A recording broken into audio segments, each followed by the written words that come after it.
Welcome to Awakening You channel. If you appreciate what we do, please support us. Thank you. Channel, Steve Rother. Greetings from home, dear ones. We'd like to take you back to the beginning of time as you know it, the grand experiment where the infinite became finite. Certain elements were needed for this experiment to work, and one is a constant reminder to let the spirit within prevail. It is often called the guiding light. It was such an important part, that when the experiment of becoming finite began, it was tied to light. By that we mean that light is the ever-present part of your game. In your world you cannot live without light. If you stop and think about it, all the food that sustains you has been collecting light all of its life. And that light turns into a beautiful energy, which nourishes your physical body and allows your spirit to pretend to be finite. You have been collecting light all of your life as well. The flow of light between all living things is a constant throughout the universe. Light and love is the same thing from our perspective. In the same way that light grows your food, nourishes your body and allows the game to unfold, so does love. Like all energies, love must circulate to exist. The greatest love is unconditional, that which is given and received without any conditions. In the same way that light can be blocked to create shadows on the earth, love can also be blocked to create fear.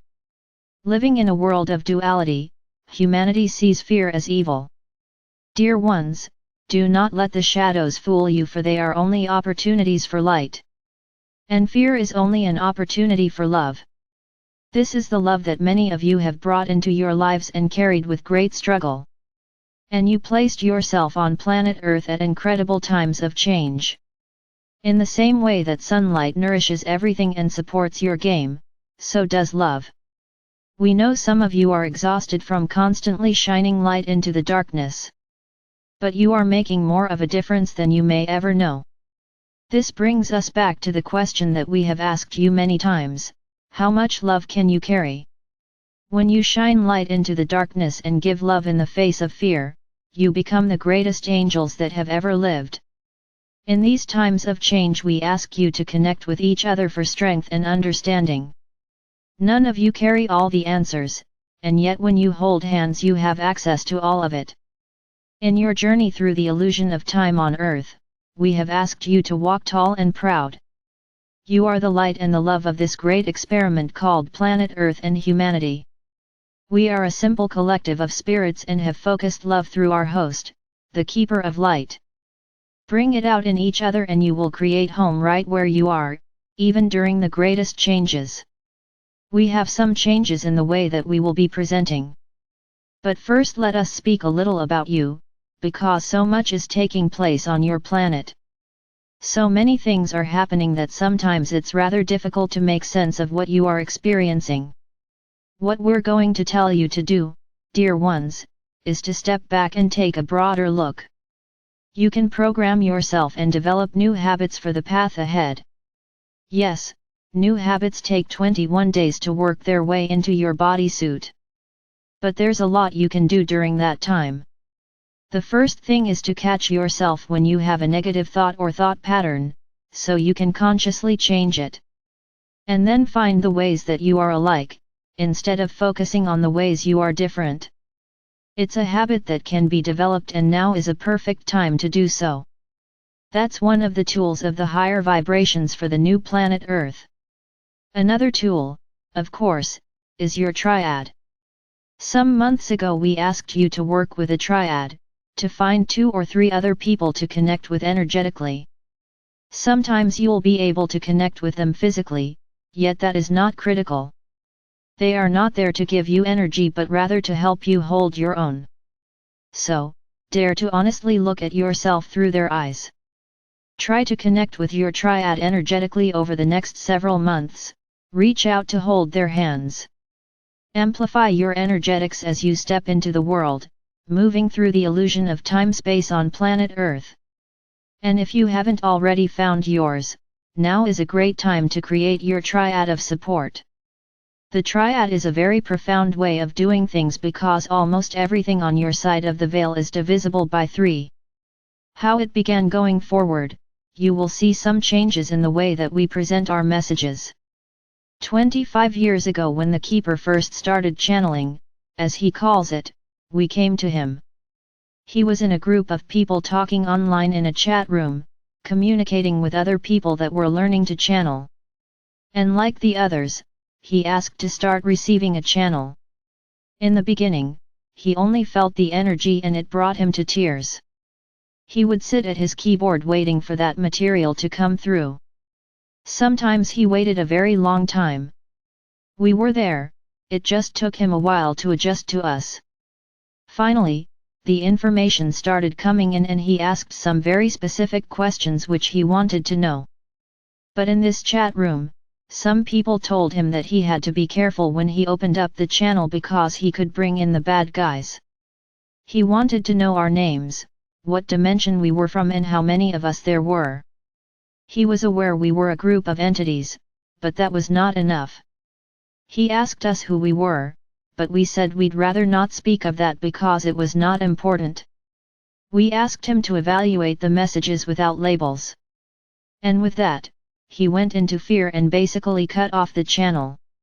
He walked around for several days with such a sad look on his face, so frustrated because all of his friends were starting to channel.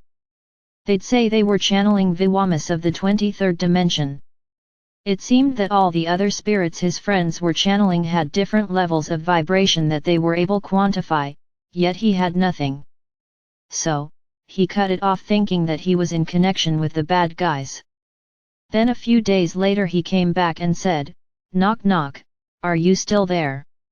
We answered, "We have been with you for many lifetimes, dear one, and we would never leave you. We're always here if you choose to listen."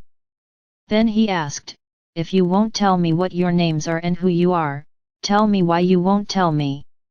We answered with a simple phrase, "We want you to take this information for the love content of the information, and not because of labels that are placed upon it. Our messages require a bit of faith." We know that was difficult because his friends loved the labels. Finally, he agreed and the messages began. We had already told him that we were a gathering of 9 entities channeling together as one.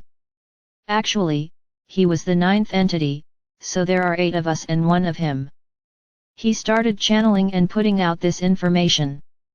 Then someone came back to him and asked, "What does your group say about this or that?" That is where the name the group came from. Some 8 years ago, we started coming through as individual personalities. The Keeper of Time, M, and Elra, who makes you smile with his rhythms. Merla, who is the female aspect of Merlin, and the Scientist of the Heart, who brings in the science of it. And then finally there's the Observer, who oversees things from the other side of the veil. With all of these different attributes, he was able to focus a bit deeper in some of these areas. Earth has now changed, dear ones, now the Earth has changed. Humans are isolated and divided, and there is a huge need for unification. We are taking this opportunity to return to unity, which is how we exist on this side of the veil. So, now we will approach you simply as the group of 9.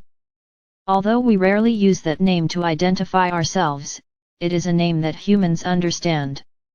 The group of 9 will bring you these messages as a collective going forward, because there is so much isolation on your planet. A lot of the isolation is being propagated intentionally, for there are things happening to manipulate humans and to take your power.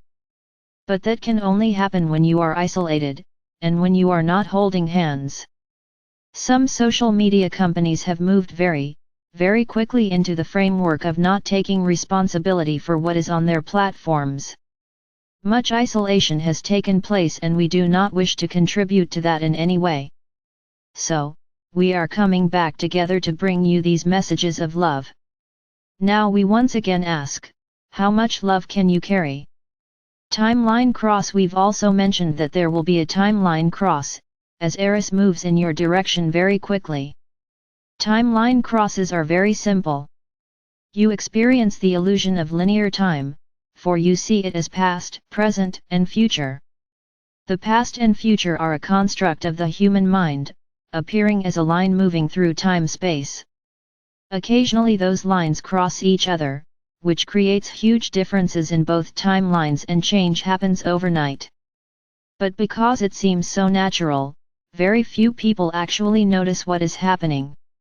We've brought this to your attention on several occasions, and a rather long timeline cross is coming up.